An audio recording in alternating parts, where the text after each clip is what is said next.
young adults. And, you know, so it's socially a good deal and a lot of fun.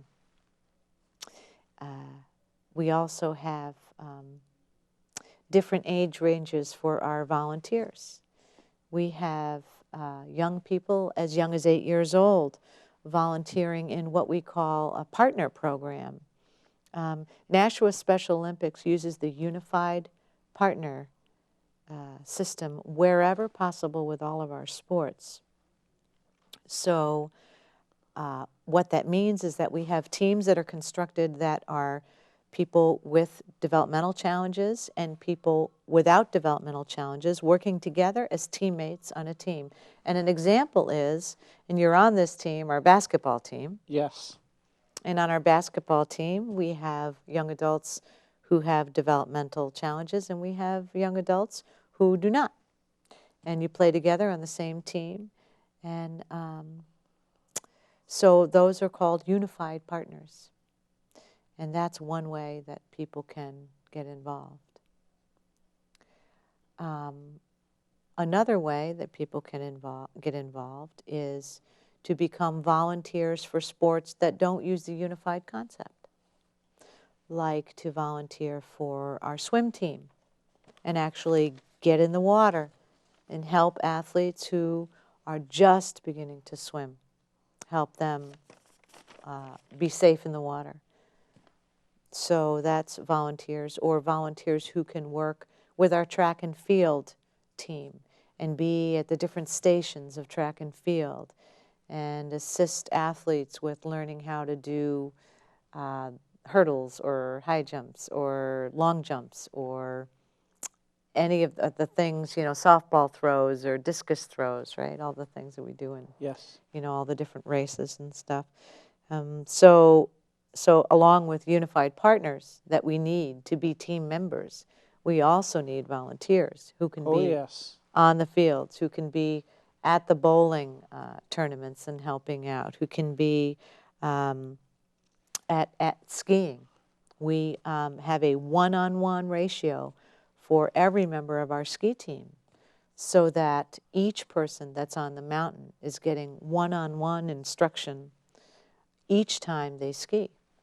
And also when we go up to the Winter Games, each athlete has someone with them the whole time so that they can ski safe and just keep learning and keep growing as an athlete.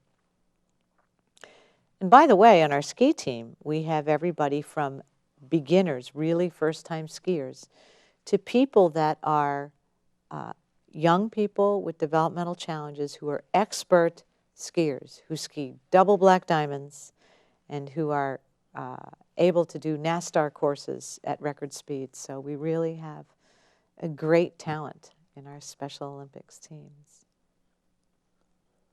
So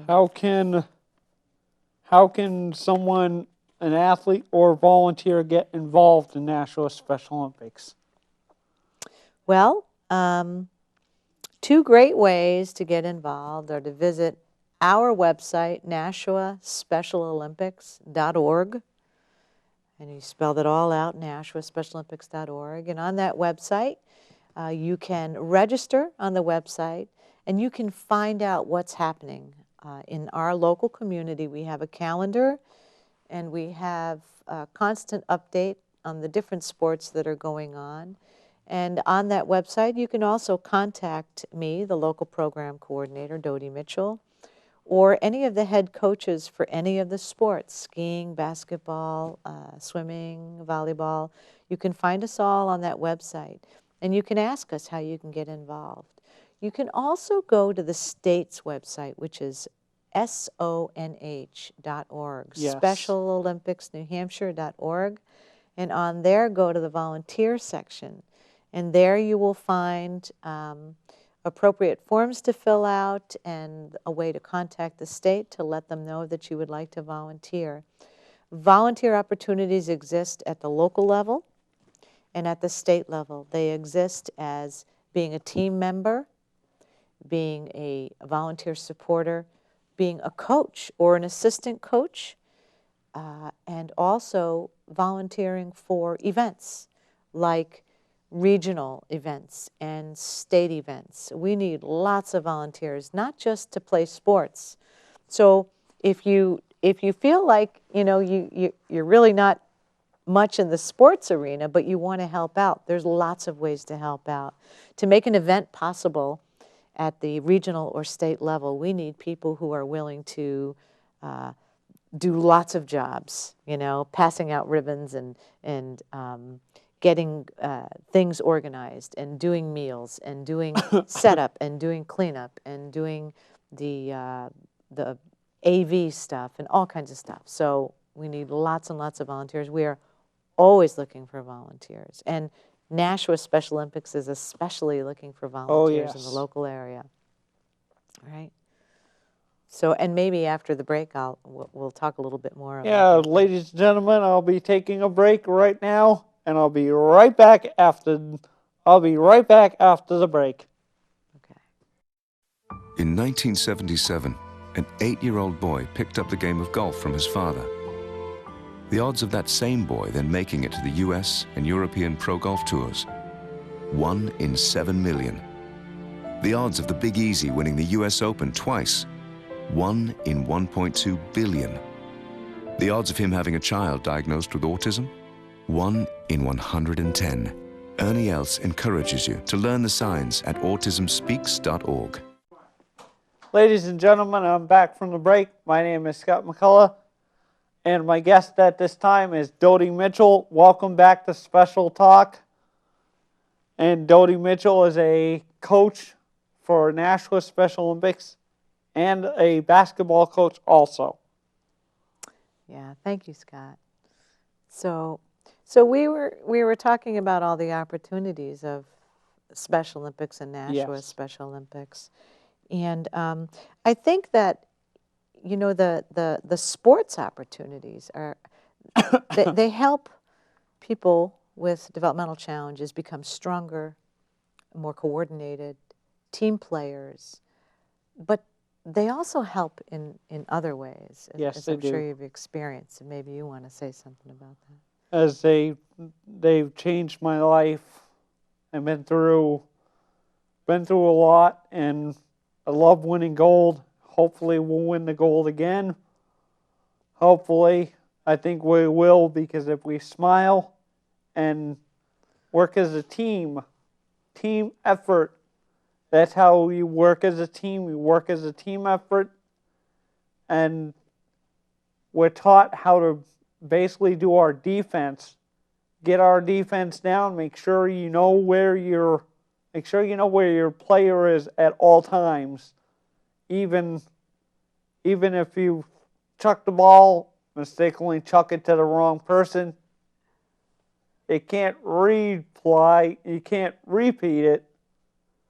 You got to get it down packed. So, so you're always learning, you're always improving as a teammate.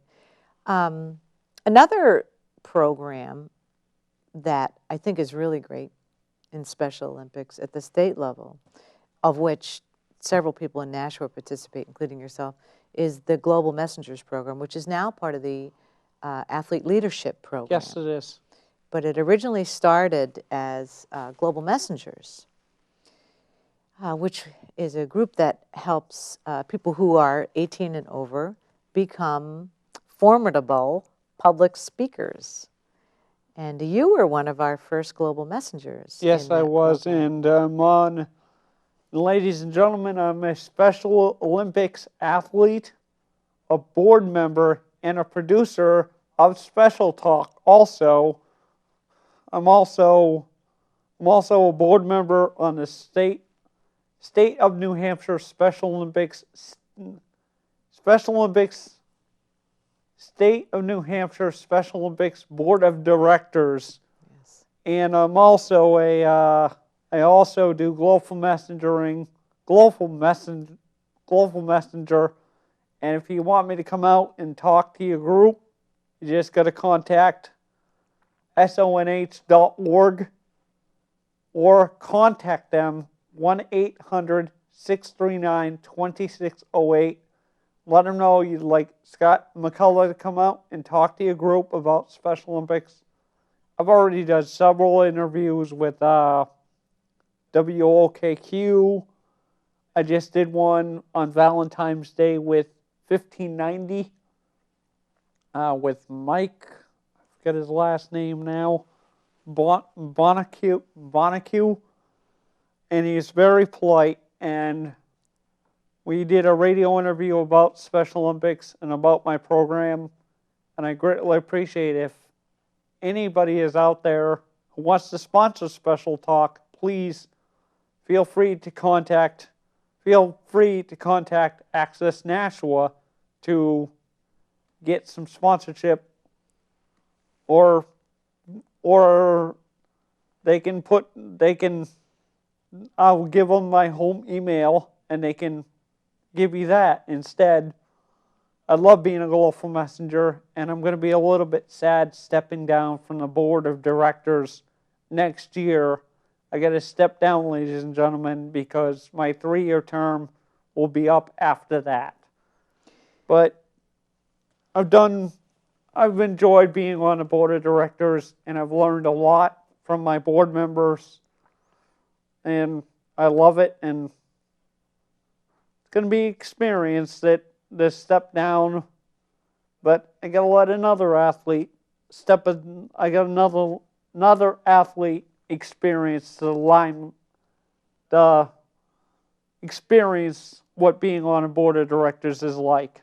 You know, and I think that you're really a perfect example of how you start out in Special Olympics. I think you were 10 or 12. Yes. And you begin by just playing sports.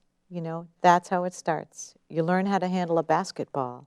You learn how to bounce a ball. You learn how to hit a softball. You learn how to swim, whatever it is. And while you're doing that, you learn how to become a team member. And while you're doing that, you learn how to interact socially in ways that sometimes people with developmental challenges don't get the opportunity to do. Yes, they do. Because our communities tend to be smaller. And so you're learning all this stuff. It's all under the umbrella of sports training with Special Olympics, but it's so, so much more. And then as you grow up, your friends in this Special Olympics are growing up. And together, you continue to have this really tight community of people, because I know that not only do you play on the same basketball team or bowl on the same team or play on the same softball team, but you guys go out. You go out when you're not doing anything that looks like Special Olympics, and you have a community of friends. And this is because you had this organization to connect you to other people. So, and I think your global messenger training, I mean, I'm listening to you talk to your audience and realizing that, you know, you're well equipped to talk to any group that would like you to come out. And I think also it equips, you know, the global messenger training and all of the social skills that we learn as we grow up in Special Olympics, equips us to go out in the community, to find jobs, to be successful at those jobs. The statistics show that people with developmental challenges who are not afforded the opportunity to have the social learning environment of Special Olympics, when they go out and get a job, their ability to keep that job is reduced, and something like 15 to 20% of those folks are not able, or are only 15 or 20% retain those jobs. But they've shown that people who have developmental disabilities who are able to participate for a length of time in an organized activity like Special Olympics, where it's not only physical but it's social and it's intellectual, over 50% of those people are able to keep and retain the jobs, and that number's growing. So I think that even though we say it's a sports program, it is so, so much more. Oh, yes. You're